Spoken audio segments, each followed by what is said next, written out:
Right, let's look at this story now. China's lithium price has surged after Zimbabwe suspended export of all raw materials and lithium concentrates with immediate effects. Now, the export ban has raised concerns about the stability of raw material supply at the time when expectations of a boom in energy storage system has driven a rally in lithium prices since the second half of 2025.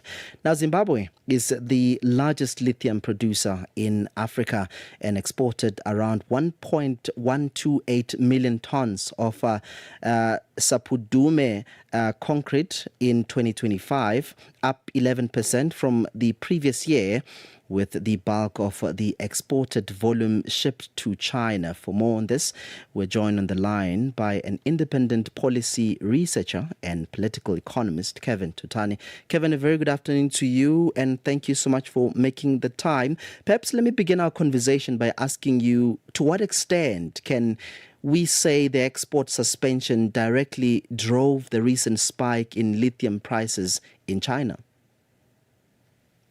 Well, Zimbabwe being the largest producer of lithium within Africa, we can expect that there was an impact, of course, coming from, that directive which was released yesterday by Zimbabwe.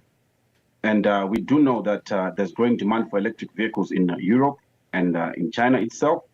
And of course, we have all these indicators pushing in the direction that are pressing for the price of, the share prices of the companies that produce lithium to go up and the prices of lithium itself to go up. So indeed, you would expect that Zimbabwe's directive played an impact, has an impact on this.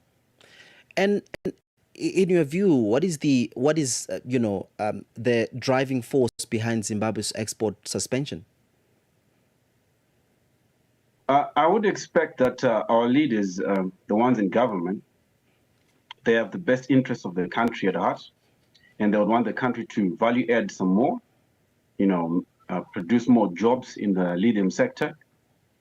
Apart from that, you would expect that they want to get more government revenues, tax revenues from lithium itself. So they have good interests at heart, but when you look at it, you would also bring in the issue of policy consistency. You need a government that is consistent in terms of policy, because if the original plan was to have this directive take effect in January 2027, and yesterday you would think out of the blue, the directive then became binding. So when there's policy inconsistency again, you can harm the economy. Indeed. And how exposed are Chinese lithium refiners to Zimbabwean supply? And how significant is Zimbabwe's role in China's lithium supply chain? Zimbabwe is amongst, as far as I understand, the top 5 producers of lithium in the whole world. And that's a big deal. That's really quite significant in the international market.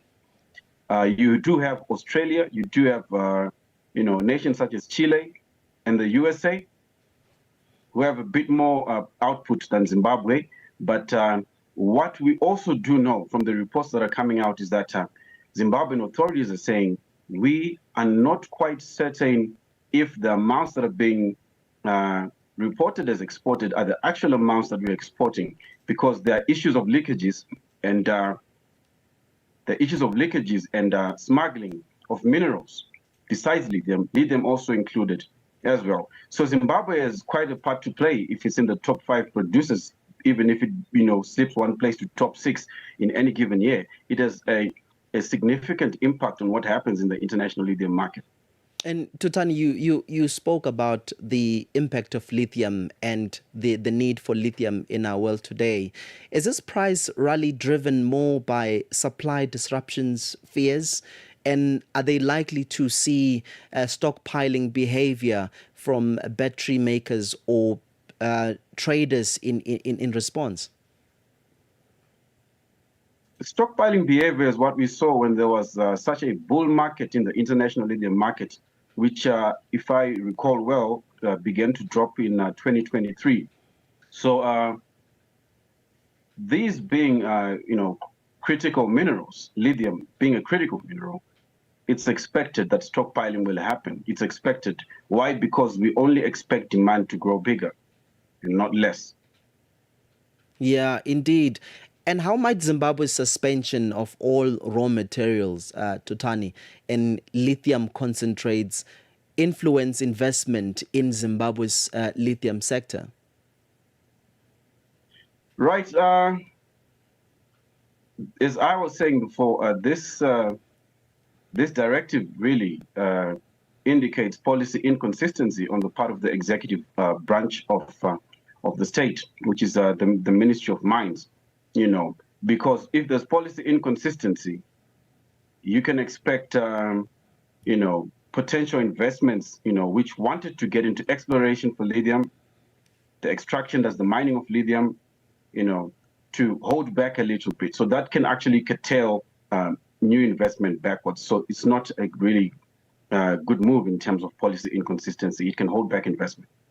So what kind of policies then do you suggest the executive would have maybe perhaps forge forward with to make sure that we perhaps sustain the sector? Right, we need more consistency.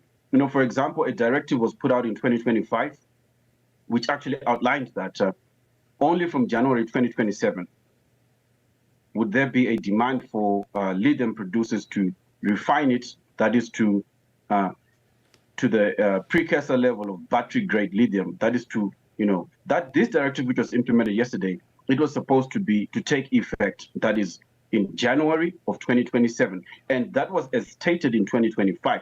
So now policy consistency means producers need more than a year. But why was it rushed? In this case, we would have to ask more questions as to the Minister of Mines, himself and other bureaucrats within his ministry.